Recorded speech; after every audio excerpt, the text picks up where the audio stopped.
ఇవాళ అమెరికాలో ఉండే స్టాన్ఫర్డ్ యూనివర్సిటీని కూడా మనం ప్రయత్నం చేస్తున్నాం.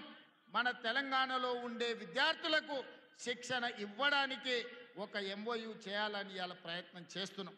ఎందుకంటే ఇవాళ ప్రపంచంలో పోటీ పెరిగిపోయింది. సర్టిఫికెట్లు ఉంటేనో, డిగ్రీలు ఉంటేనో, పట్టాలు ఉంటేనో ఇవాళ ఉద్యోగాలు వచ్చే పరిస్థితి లేదు. నీ పట్టా ఏదున్నా నీ నైపుణ్యం ఎంతున్నదని చెప్పి ఇవాళ పోటీ ప్రపంచం అడుగుతున్నది. అందుకే పట్టాలతో పాటు సాంకేతిక నైపుణ్యాన్ని పెంచాలి అని చెప్పి ఈరోజు ప్రభుత్వం నిరంతర కృషి చేస్తున్నది. ఆ బాధ్యతను స్వయంగా నేనే పర్యవేక్షిస్తున్నా అని చెప్పి నేను ఈ సందర్భంగా తెలియజేస్తున్నా. ఇదే కాదు, తెలంగాణకు వెన్నెముక రైతులు. ఆ రైతులకు ఆనాటి ప్రభుత్వం, నేను హరగోపాల్ గారిని అనుమతి అడుగుతున్నా, అక్కడ విద్యార్థులు కేవలం ప్రభుత్వ కార్యక్రమాలే మాట్లాడినా. ఇక్కడ ఉన్నదంతా మా పార్టీ కార్యకర్తలు, నాయకులు, రైతులు ఉన్నారు. కాబట్టి కొన్ని రాజకీయపరమైన అంశాలు ఈ వేదిక మీద నేను ప్రస్తావించాల్సిన పరిస్థితి ఉన్నది. తమరి అన్నదా భావించొద్దు. ఎందుకంటే మా కార్యకర్తలు నిరుత్సాహంతో మళ్ళీ ఊరికి పోతారు నేను మాట్లాడకపోతే. సార్ వచ్చిండు, పెద్దసారి చెప్పినట్టే మాకు చదువు చెప్తే ఏం లాభం, రాజకీయం మాట్లాడకపోతే ఎట్లా అని చెప్పి మా వాళ్ళు అనుకునే ప్రమాదం ఉంది. అందుకే కొన్ని రాజకీయపరమైన అంశాలు కూడా ఈ వేదిక మీద నుంచి ప్రస్తావించాల్సిన బాధ్యత నా మీద ఉన్నది.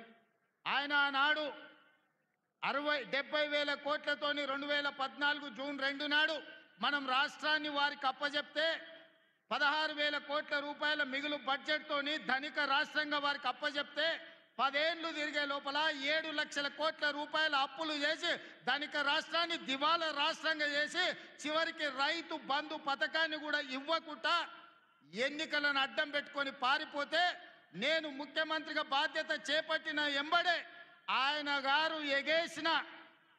గారు ఎగ్గొట్టిన రైతు భరోసా పథకంలో 7,625 కోట్ల రూపాయలు 3 నెలల్లోనే 72 లక్షల రైతుల ఖాతాలో వేసి ఎగ్గొట్టి పారిపోయిన ఆయన కాదు, ఇప్పుడు బాధ్యత తీసుకున్న మీ సోదరుడు మీ రైతు భరోసా పథకాన్ని అమలు చేస్తా అని ముఖ్యమంత్రిగా అధికారం చేపట్టిన 3 నెలల్లోనే రైతు భరోసా పథకం రైతు ఖాతాలో వేసిన. ఇదే కాదు, ఆనాడు 2014లో 1,00,000 రూపాయల రుణమాఫీ అన్నాడు. ఆ తర్వాత 4 విత్తనాలు అన్నాడు. అసలు మిత్తి ఆయన ఆ ఖాతాలు వేసి 5 ఏళ్లకు ఆయన ఇచ్చిందంత మిత్తికే సరిపోయింది. అసలు అట్లనే రైతుల నెత్తి మీద మిగిలిపోయింది. మళ్ళీ 2018లో అదే మాట ఇచ్చిండు. అప్పుడేదో చెప్పినా సోయి లేక ఇప్పుడు మళ్ళా 1,00,000 రూపాయల హామీ ఇస్తున్నా, మళ్ళీ మీకు చేస్తాను.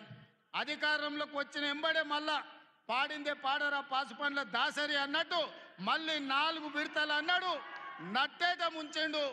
చివరికి ఆయన 2014 నుంచి 2023 డిసెంబర్ వరకు ఆయన రైతు రుణమాఫీ చేసింది 18,000 కోట్ల రూపాయలే. 2018 నుంచి 23 వరకు 11,000 కోట్ల రూపాయలు రైతుల ఖాతాలో వేస్తే అందులో 8,500 కోట్ల రూపాయలు మిత్తికే సరిపోయినాయి. ఆయన చేసిన రైతు రుణమాఫీ నికరంగా 3,000 కోట్ల రూపాయలే.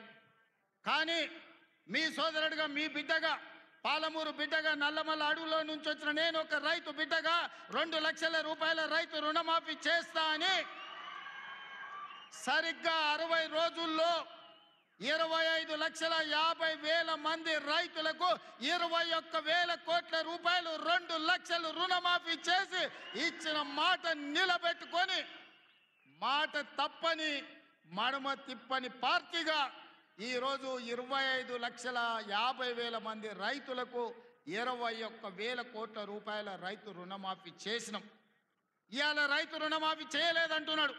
నేను సూటిగా సవాలు విసురుతున్న చంద్రశేఖరరావు గారికి వేదిక మీద నుంచి, ఫామ్ హౌస్లో ఉండి వచ్చిన వాళ్ళకి జోలి చెప్పుడు కాదు, అసెంబ్లీకి రా, లెక్కలు చెప్తా. ఏ ఊర్లో, ఏ తండాలో, ఏ గూడెంలో ఏ రైతుకి ఎంత రుణమాఫీ చేసిందో 25,50,000 మంది రైతుల వివరాలు శాసనసభలో పెడతా. 21,000 కోట్ల రూపాయలు ఎవరి ఖాతాలో వేసినో నేను లెక్క చెప్తా. నీకు చిత్తశుద్ధి, నీకు నిజాయితీ ఉంటే రా, వచ్చే అసెంబ్లీలో నువ్వు మాట్లాడు, అడుగు. అదేవిధంగా ఆనాడు నువ్వు 5,000 రూపాయలు సంవత్సరానికి రైతు బంధు కింద 10,000 ఇస్తే నేను ఎన్నికల్లో 15,000 ఇస్తా అని చెప్పిన. కానీ ఏ రోజు కూడా చంద్రశేఖర్ రావు గారు మనం అప్పుల్లో లేవు, మనం ధనిక రాష్ట్రం, మన దగ్గర సంచుల కొద్దీ గుమ్మీల కొద్దీ రూపాయలు ఉన్నాయని అబద్ధాలు చెప్పిండు. వచ్చి చూస్తే గుమ్మీలు ఖాళీలు ఉన్నాయి, గుమ్మి కింద పందికొక్కులాగా కేసీఆర్ కుటుంబం మొత్తం తిని కూసున్నది.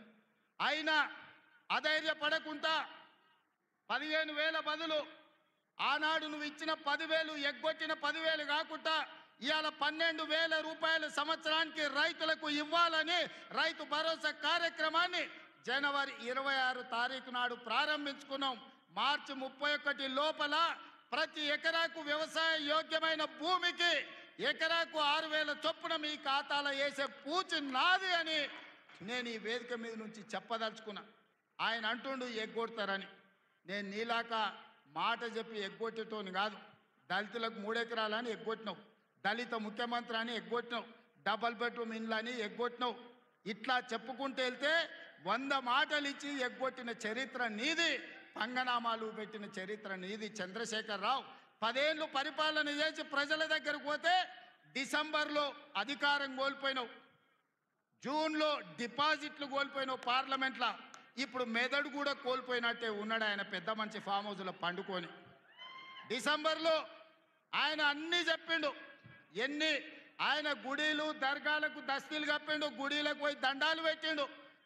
పెట్టిన తెలంగాణ ప్రజలు 10 ఏళ్ళు పెట్టిన ఆయన అరగోసకు ఇవాళ ఆయన గుణపాఠం చెప్పి ప్రభుత్వాన్ని దించిండు.